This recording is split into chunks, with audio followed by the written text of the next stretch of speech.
यार तुम्हें ना बहुत ज़्यादा ओवर रिएक्ट कर रहे हो, या फिर जो होता है अच्छे के लिए होता है, चलो यार नहीं हुआ तो इसमें भी कुछ भलाई होगी। कितनी बार आपने अपने सर्कल में या अपने पेरेंट्स को या अपने स्पाउस को ये वाली लाइनें कहते हुए सुना है? Hello everyone, I am doctor Parul Singh, your coach for life. और जो टॉपिक हम आज डिस्कस कर रहे हैं वो है पॉजिटिविटी लेकिन टॉक्सिक। कई बार होता क्या है कि बिना इंसान के इमोशंस को समझे या बिना इस चीज़ को समझे कि वो किस सिचुएशन से गुजर रहे हैं, किस एस्पेक्ट से गुजर रहे हैं, हम उनको ना ज्ञान देना शुरू कर देते हैं कि चलो यार कोई बात नहीं, छोड़ दो, आगे हो जाएगा, दोबारा हो जाएगा। एक बड़े बूढ़ों की कहावत है ना, जो हुआ अच्छे के लिए हुआ, हो सकता है इस टाइम पे ये चीज़ नहीं होनी थी। So I am not denying any of these things. Yes, हम ये कहते हैं कि जो हुआ अच्छे के लिए हुआ, लेकिन हमें ये समझना है कि इस करंट सिनेरियो में सामने वाले इंसान को आपके ज्ञान की जरूरत नहीं है।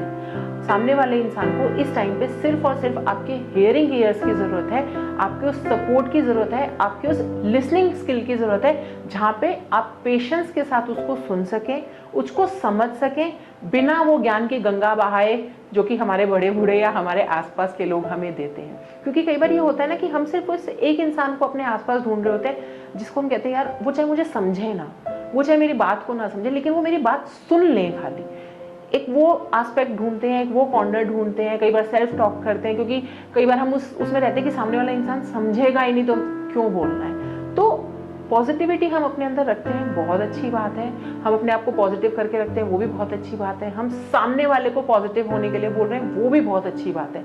लेकिन वो पॉजिटिविटी टॉक्सिक ना हो जाए, वो पॉजिटिविटी सामने वाले को ये ना लगे कि यार ये तो ज्ञान ही दिए जा रहे हैं, हमारी बात समझने की कोशिश नहीं कर रहे, तो हमें अपनी पॉजिटिविटी को टॉक्सिक नहीं बनाना है। अब अगर हम इस कंसेप्ट को मैरी करें अपने रिलेशनशिप्स में, हस्बैंड वाइफ रिलेशनशिप्स में स्पेसिफिकली, तो वहाँ पे हमारे को कब टॉक्सिक पॉजिटिविटी टॉक्सिक लगती है? जब हम अपने स्पाउस से कोई भी बात डिस्कस करने जा रहे हैं और हम उसके इमोशन को इनवैलिडेट कर देते हैं। हम ये कह देते हैं कि यार ये सामने वाला इंसान तो ऐसा ही है, तुम छोड़ दो, कोई बात नहीं, तुम रहने दो।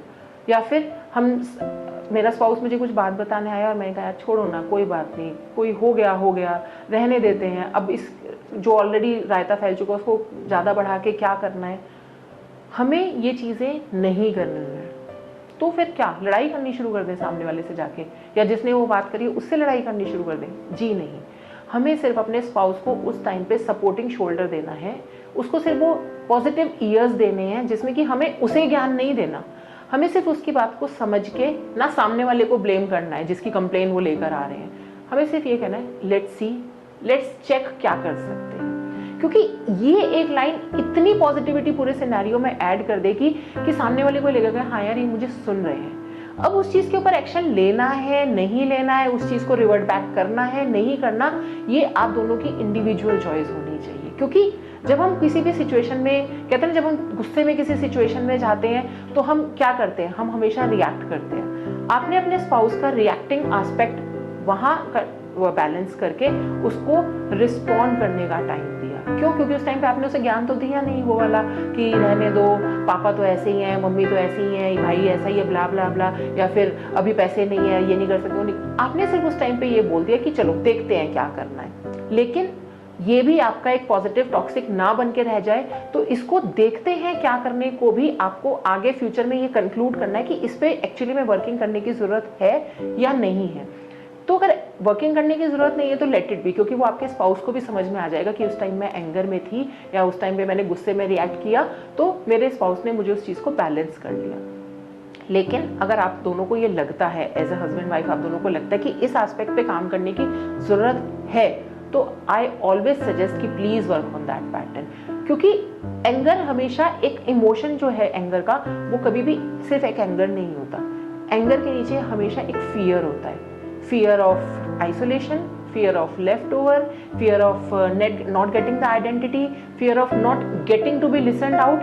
तो ये सारे fear जो है, क्योंकि constantly एक वे ऑफ पैटर्न बनते चले जाते हैं, तो इसमें क्या होता है कि वो fear जो है वो फिर एक अपर स्टेप में आके एंगर में कन्वर्ट हो जाता है। तो आपके रिलेशनशिप में, आपके मैरिटल रिलेशनशिप में वो fear जो है वो एंगर में कन्वर्ट ना हो। तो उस चीज़ के लिए आपको ये कंक्लूड करना है कि ये हमारे को जो इस टाइम पे जो रिएक्शन है इसको रिस्पॉन्ड में कैसे कन्वर्ट करना है।